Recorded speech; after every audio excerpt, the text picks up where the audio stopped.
आज सिर्फ ईरान करेगा। और ईरान ने ये बात आज बाकायदा आयतुल्लाह सैयद अली खामनाई साहब ने कही है। उन्होंने बयान जारी किया है और कहा है कि इजराइल जो है जब तक मौजूद रहेगा खित्ते में अमन हो ही नहीं सकता। ये कैंसर है, उन्होंने इसे कैंसर करार दिया है। यहाँ पे कैप्टन शमशाद आलम साहब लिखा है, आज ही इजिप्ट में एक ब्लास्ट की वजह से एक 4 व्हीलर पलट कर गिर गई जिसमें कतर के 3 राजनयिक की मौत हो गई। ये पुरानी खबर है। और मैं कैप्टन साहब जरा जो खबरें हैं, एक तो ये कि देख लें, दूसरी चीज ये कि मैं ये भी कहूंगा कि कई बार उसको पोस्ट मत किया करें थोड़ा से। नसीरुद्दीन साहब ने लिखा है, सर उसी पेंटागन की पॉलिसी के तहत Iraq, Libya, Syria, Lebanon, Yemen, Afghanistan पर हमले हुए, उसमें ईरान भी है जिस पर और हमले के लिए तड़प रहा है इजराइल, उसमें पाकिस्तान भी शामिल है। तो ये जो बात आ रही है राशिद रिजवी साहब, तो आप क्या क्या माने। यहाँ पे मोहम्मद शेख साहब ने लिखा है कि मोहम्मद शेख साहब का भी बयान, जैसे उन्होंने लिखा है, नेतन्याहू बोला है कि अभी हमारे सारे डेड बॉडीज को वापस नहीं किया गया है। तो ये डेड बॉडीज को वापस नहीं किया गया है, उसका इंतजार है। लेकिन इंतजार से पहले ही जंगबंदी की खिलाफ वर्जी शुरू हो गई। नेतन्याहू के आदेश से रफा बॉर्डर फिर बंद कर दिया है। बहुत ही कम ट्रकों को जाने की इजाजत दी जा रही है। अब ये रफा बॉर्डर भी बंद करने की बात आ रही कि उसे, एक तो ये कि जितना जाना चाहिए था वो गया नहीं, रफा बॉर्डर फिर बंद किया जा रहा है। तो इसको तो ये तो बिल्कुल साफ साफ खिलाफ वर्जी है। और साफ साफ एक तरीके से ये माना जाए कि डोनाल्ड ट्रंप या ये सब जो हम लोग बात कर रहे थे वही तस्वीर सामने आ रही। तो राशिद रिजवी साहब होगा क्या क्या फिर नतीजा निकलेगा? क्योंकि देखिए हमास ने तो साफ साफ कह दिया है कि हम मुकाबले के लिए तैयार हैं, फिर से मुकाबला करेंगे। तो आप कैप्टिव नहीं है, तो अब क्या तस्वीर होगी राशिद रिजवी साहब? मुमताज साहब, अब ये रफा तक पहुंच के क्या कर रहे हैं और इजिप्ट इजरायली आईडीएफ रफा के बॉर्डर तक क्यों है, ये समझ में आ नहीं रहा है। जो समझौता हुआ था और जो येलो लाइन बनाई गई थी कि येलो लाइन के पीछे रहेगी आईडीएफ, अगर आप उस येलो लाइन को देखोगे तो रफा बॉर्डर से कम 15 से 20 किलोमीटर आगे है वो। तो रफा बॉर्डर पर नेतन्याहू कंट्रोल कैसे है? यही पहला वॉल्यूशन है कि आप वहां पर घुस के बैठे हो जहां पर आपको होना नहीं चाहिए। ट्रक्स आ रहे थे और 400, 500, 600 इस क्वांटिटी में ट्रक आ रहे थे और लोगों को सामान मुहैया कराए जा रहे थे। लेकिन हुआ क्या फिर? हुआ फिर यही कि इन्होंने रफा बॉर्डर पे जाके कंट्रोल किया। रफा पे कंट्रोल करके इन्होंने इमदाद जो आ रही थी उसमें कमी की कि लोगों को भरपेट खाना भी न मिले, लोगों को पूरी मदद भी न पहुंचे। तो इस पे तो जितने मेंबर्स अरब लीग के सिग्नेचर करने वाले थे उनको सबको डोनाल्ड ट्रंप को कॉल करके बोलना चाहिए था कि ये आप सीज फायर कर गए हो या एक मजाक या ड्रामा कर गए हो। क्या मतलब है ऐसे सीज फायर का? क्या मतलब है ऐसे सीज फायर का जिस सीज फायर में आप अभी भी गोली चला रहे हो, अभी भी लोगों को मार रहे हो? तो आप अगर ये कहते हो कि हमास को डिसार्म होना चाहिए तो बॉर्डर पर फिर आईडीएफ डिसार्म क्यों नहीं है? ठीक है, आप अपनी आईडीएफ रखो, उसको भी डिसार्म रखो ना आप। मतलब आप गोली चलाओ, आपने मार तो दिया 9 लोगों को। अगर 9 लोग गोली चलाते तो आपके कितने आईडीएफ मरते? तो उनके बदले में आप और लेके लोगों को आते और हमला करते और हमला तेज करते। तो आप तो उकसा रहे हो, आप चाह रहे हो कि हमास आए, हमको बहाना मिले, हम फिर नरसंहार करें। तो अभी अगर आप ये सोचिए कि दुनिया खामोश हो जाएगी इनके इस हरकत से, तो दुनिया खामोश नहीं हो रही है। अभी तक तो बेनकाब इजराइल था ही, उसके बाद अमेरिका बेनकाब हुआ।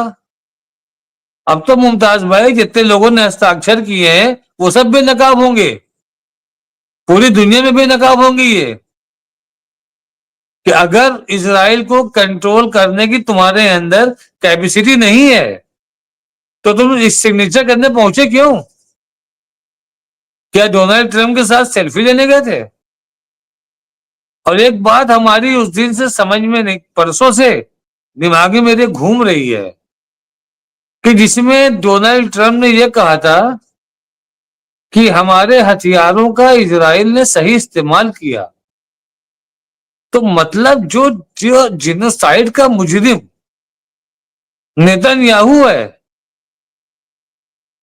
तो उसमें बराबर का हिस्सेदार तो ऑटोमेटिक ट्रंप हो गया।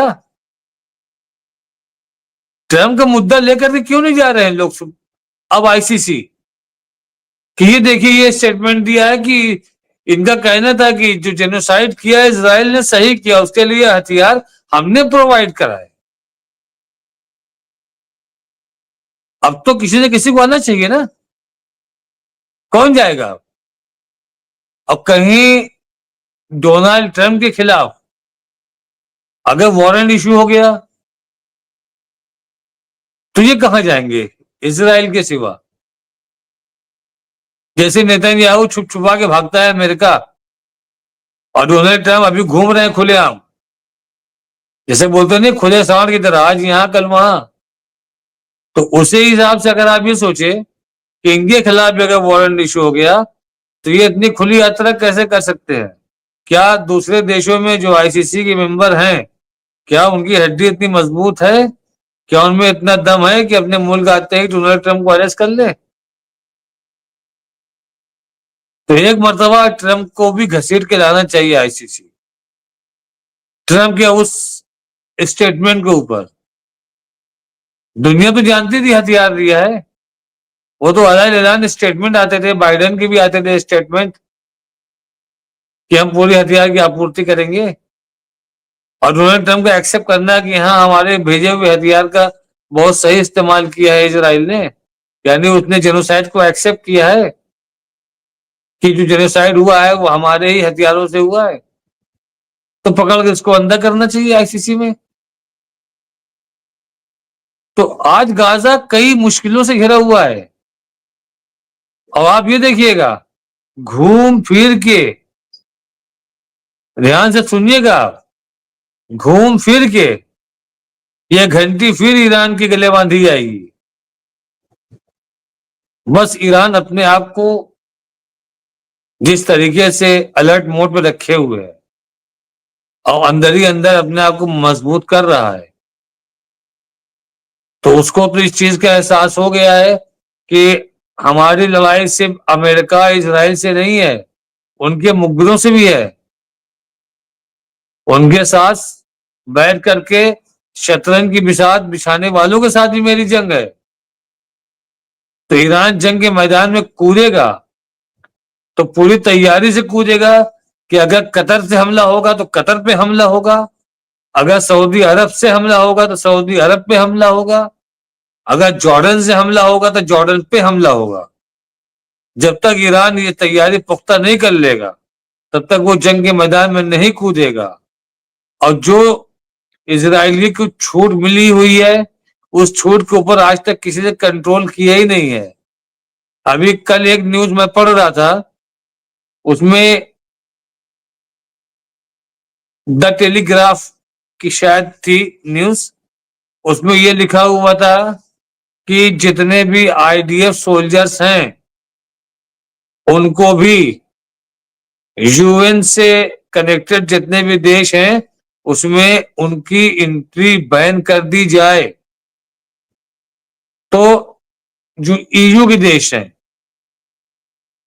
यूरोपियन नेशन, तो अब स्थिति यहां तक आ गई है कि आईडीएफ के सोल्जर्स के ऊपर भी पाबंदियां लगनी शुरू होने वाली हैं। और जैसे आयरिश में होता रहा वैसे ही ब्रिटेन में हुआ, उसी तरीके से काहिरा में, इजिप्ट में 2 यहूदियों को पीटा गया। खैर वो मिस्र है, वो अपना अंडरस्टैंडिंग बना लेगा। 2 लोगों ने अपना आप को जाहिर किया कि वो यहूदी हैं, तो भीड़ ने उनको पीट दिया। तो जो स्थिति चल रही है इजराइल में, फिलिस्तीन में, गाजा के लोगों के साथ, फिलिस्तीनियों के साथ, वही स्थिति पूरी दुनिया में होने वाली है यहूदियों के साथ। इनको उनकी गलती न भी होगी तो भी उन पे हमला होगा, क्योंकि नेतन्याहू ने उनको बुरी तरीके से बदनाम कर दिया है, पूरी दुनिया में बदनाम कर दिया। जय ओमदास साहब। बिल्कुल। और ये तशवीश जो है वो बनी हुई है। बड़ा अच्छा तज्जिया राशिद रिजवी साहब ने किया है और इस पे बातचीत भी हो रही है। यूनुस चौड़वाला साहब ने कहा कि एक सबसे बड़ा इंकशाफ हुआ है, खुलासा हुआ है कि जब गाजा में इजराइल का कत्लेआम चल रहा था तब सारे अरब देश कतर में चोरी छुपे इजराइल के साथ ईरान के खिलाफ वॉर एक्सरसाइज कर रहे थे। इस पे हम लोगों ने काफी बातचीत कर ली है। और यहाँ पे आज कैप्टन शमशाद आलम तक कहा है कि आज इजिप्ट ने एर्दोगान ने कहा है कि फिलिस्तीन को दोबारा बनाने की जिम्मेदारी मेरी है और इजराइल को अपनी हरकतों से बाज आना होगा, नहीं तो नतीजे ठीक नहीं होंगे। ये उन्होंने कहा। इसके अलावा आज अंसारुल्लाह हौती ने भी हूतियों ने सऊदी अरब से शांति अपनाने, आक्रामकता और नाकेबंदी समाप्त करने का आह्वान किया है कि वो इसे कर दें। इसके अलावा जनरेशन जेड के ने सुधारों की मांग को लेकर मोरक्को में विरोध प्रदर्शन फिर से शुरू किया। तो कहने का मतलब अब हमले वाली बात हम लोग कर ही रहे हैं। सवाल ये है फिरोज बख्त अहमद साहब के अब अरबों की क्या जिम्मेदारी है? जो इसमें आए थे ममालिक, वो कसीदा ख्वानी करके जाएंगे या कोई एक्शन लेंगे? और एर्दोगान जो कह रहे हैं इन पे कितना भरोसा किया जाएगा? क्या वाकई ये इजराइल को रोक पाएंगे, कुछ कह पाएंगे? जी डॉक्टर मुमताज आलम रिजवी, देखिए ऐसा है कि अरबों के ताल्लुक से आप बार बार सवाल करते रहे हैं अपने पैनलिस्ट से, और जवाब वही दिया जाता है जो आज मैं दूंगा आपको। अरब लोग जो हैं अब दे आर स्पाइनलेस क्रीचर्स, यानी उनका बिल्कुल भी अब क्या कहें, मतलब उनका कोई दीन धर्म ईमान नहीं है, मुनाफिक लोग हैं। और उसमें मैं एर्दोगान को भी शामिल कर रहा हूं। 2 साल हो गए, आप मुझे बताइए किसी रिकॉर्ड से निकाल करके एर्दोगान ने कोई इसराइल के खिलाफ कोई कदम उठाया हो या इन अरब ममालिक ने कोई कदम उठाया हो।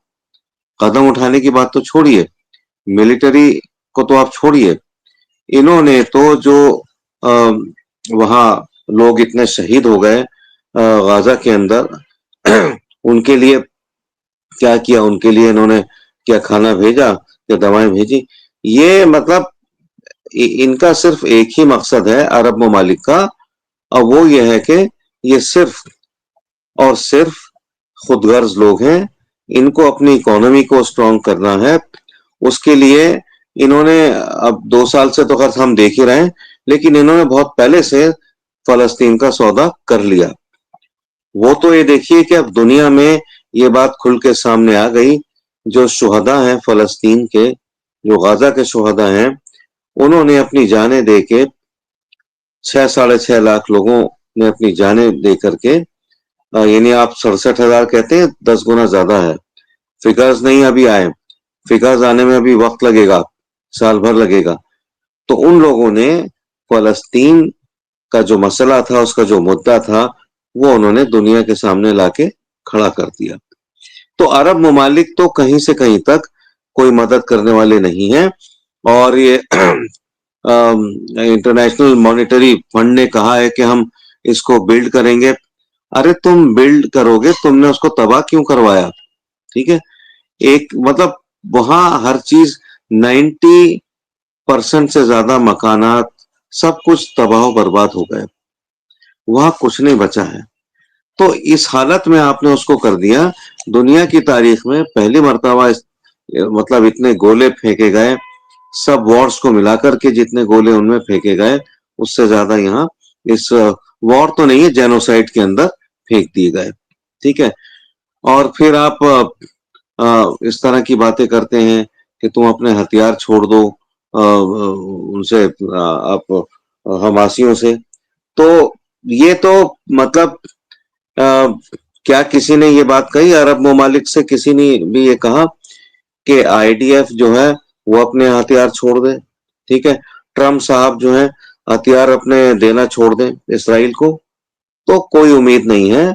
ये तो बस अल्लाह ही अल्लाह है। गाजा में कितने लोग अब बचेंगे, आगे कितने मारे जाएंगे, कुछ नहीं पता, क्योंकि ट्रम्प और इनका इसराइल का बिल्कुल भी मुतल्लक भी कोई भरोसा नहीं है।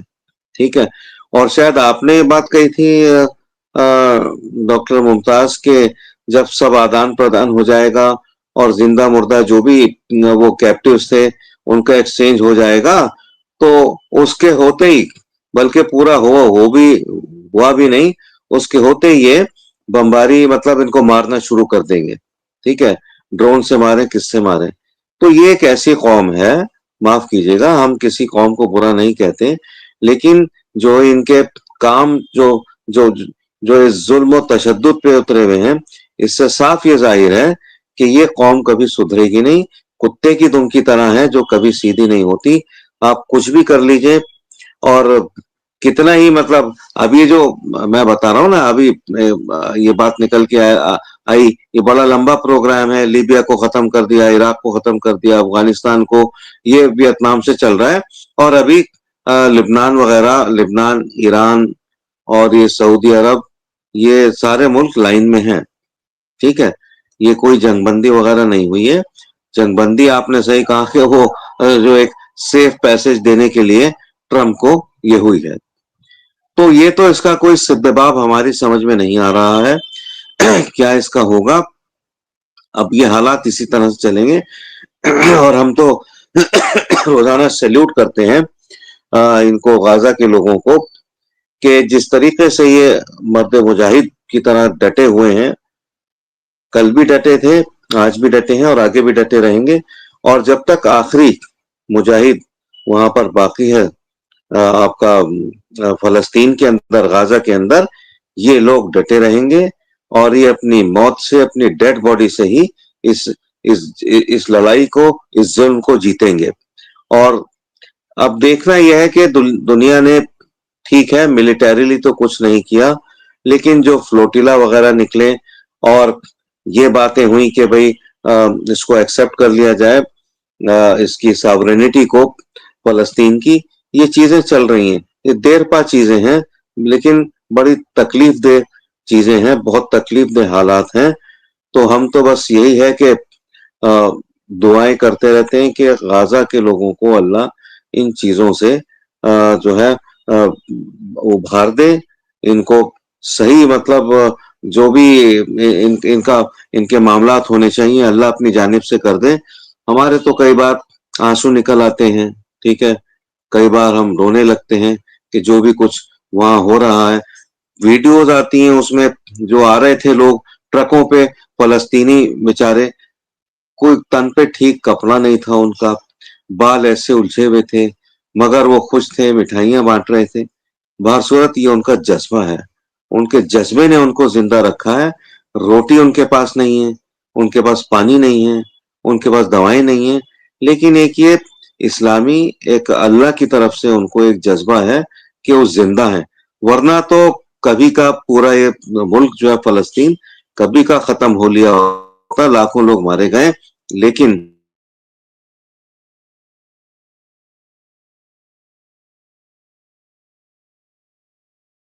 कि कुछ प्रॉब्लम आई है फिरोज बख्त अहमद साहब के, तो बहरहाल हम लोग बढ़ रहे हैं आगे। राशिद रिजवी साहब, कई अपडेट्स भी लोगों ने दी है।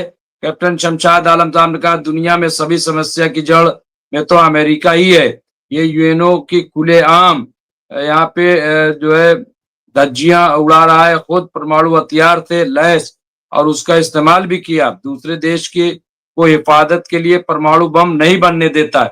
बहरहाल और बहुत सारी चीजें यहाँ पे एजाज मीर साहब लिखा है, डॉक्टर साहब अगर जंग बंद हुई होती तो फिर दो रियासती मसले का आज कुछ न कुछ होता। इस मसले को ट्रम्प बिल्कुल मुस्तरद कर दिया एक तरीके से, उस पर कोई बात ही नहीं हुई।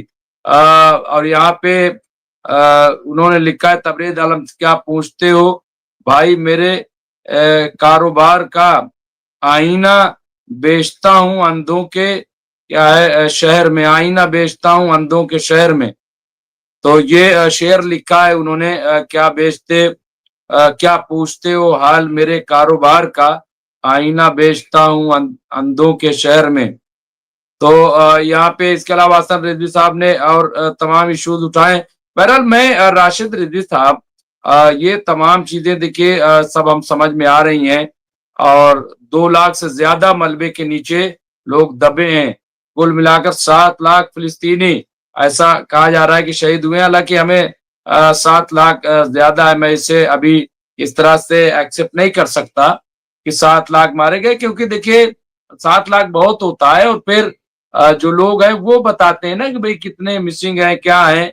ऐसा नहीं है कि बिल्कुल वहां निजाम ही नहीं था, वहां हमास की हुकूमत पूरी तरह से एक्टिव थी, वो चीजों को देख रही थी।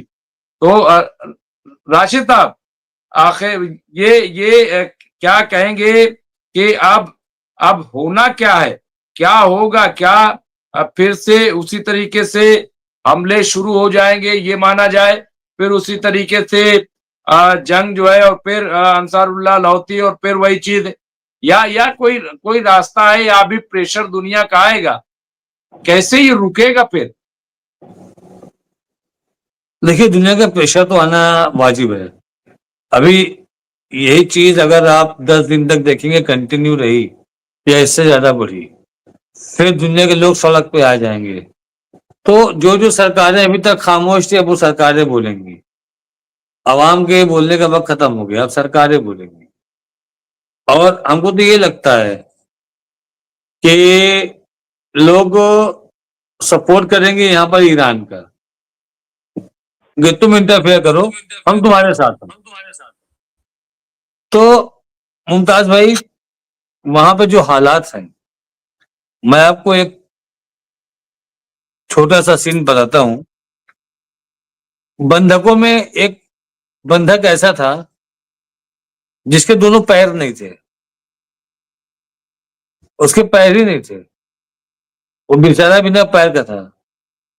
जब पता किया गया कि वो कितने साल से बंधक है, तो मालूम है 20 साल से बंधक है।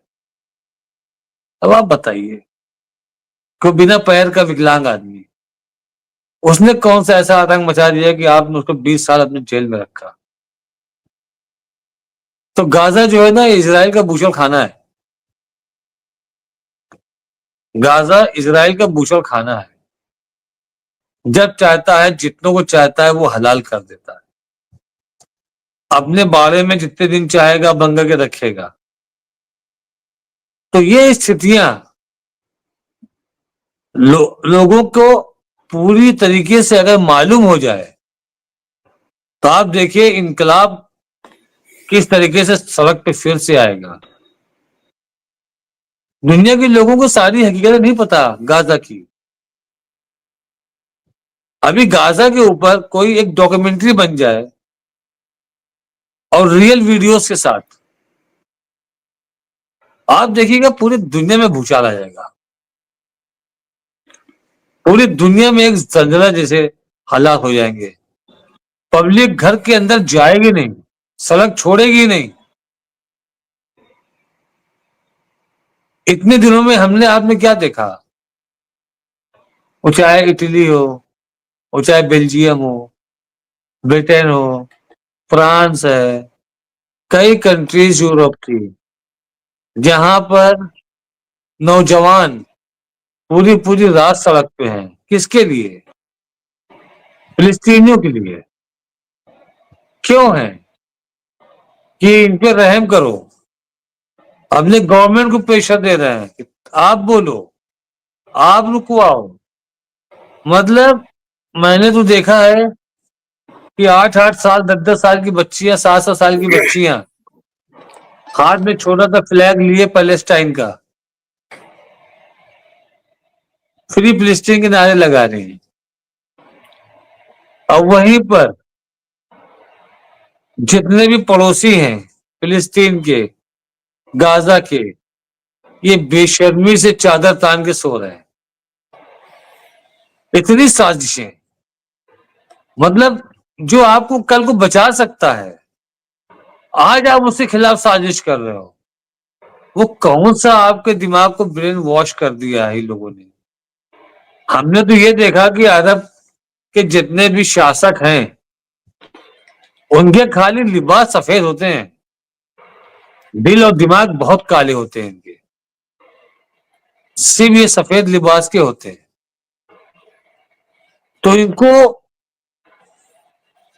एक जर्रा बराबर, मतलब आप ये सोचिए कि दुनिया के दूसरे दूसरे कोने के लोग बेचैन हो गए और इन बेशर्मों को जर्रा बराबर फर्क नहीं पड़ा। आज भी किसी अरब, कतर का, सऊदी अरेबिया का, यूएई का, इजिप्ट का, जॉर्डन का, किसी एक का स्टेटमेंट अभी आया हो तो आप बताइए। 24 घंटे में, 48 घंटे में आप 19 20 लोगों को मार दे रहे हो। अरे 19 और 20 लोगों की आबादी जो है वो नेतन्याहू और डोनाल्ड ट्रंप के दोनों के परिवारों के मिला के नहीं होगी। अरे यही 19 लोग मर जाए ना इनके परिवार के, तो गाजा फिलिस्तीन छोड़िए, पूरी दुनिया में अमन हो जाएगा। ये पूरी दुनिया में आतंक के जनक हैं। इनकी हरकतें ये हैं कि अगर इनको मुसलमान को बदनाम करना है तो अपने यहूदी को टोपी पहना करके भीड़ में गोली चलवा देंगे और उस वीडियो को बनवा करके रिलीज करवा देंगे ताकि दुनिया जाने कि जो ये कत्लेआम हुआ है कि इसका जिम्मेदार मुसलमान है। ये ऐसे लोग हैं, ये साजिश करते हैं। ये साजिश करने के बाद उसका प्रोपेगेंडा बनाते हैं। ये आईएस के मेरे पास 3-4 वीडियो आए जिसमें वो किसी का गला काट रहे हैं। मुमताज भाई, पूरा वीडियो जहां पे शूट हो रहा था उस वीडियो को कोई और शूट कर रहा था मोबाइल से।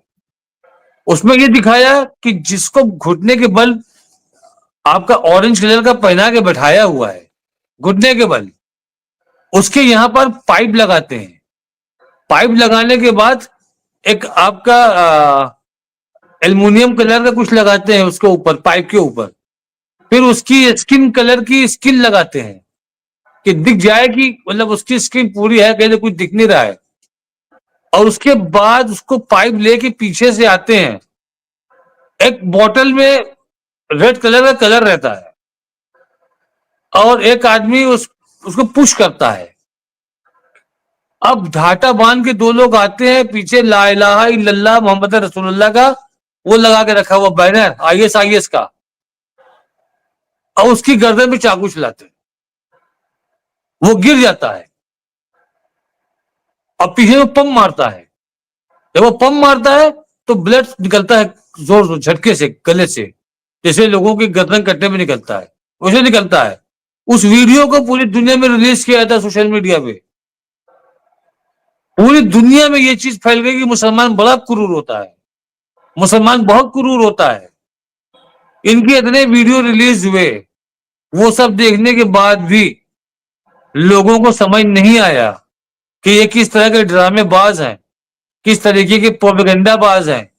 सीरिया का दिखाया गया, सीरिया में एक कार में ब्लास्ट दिखाते हैं, उसकी प्रॉपर शूटिंग होती है, बच्चों को आदमियों को लिटा दिया है वैसे ही, और उसके बाद पास से उनका शूट करते हैं तो लगता है कि उनका यहाँ पे फट गया, ये यहाँ से ब्लड हो रहा है, ये डेड बॉडीज इनकी हैं, और उसकी प्रॉपर मेकअप होता है उसका।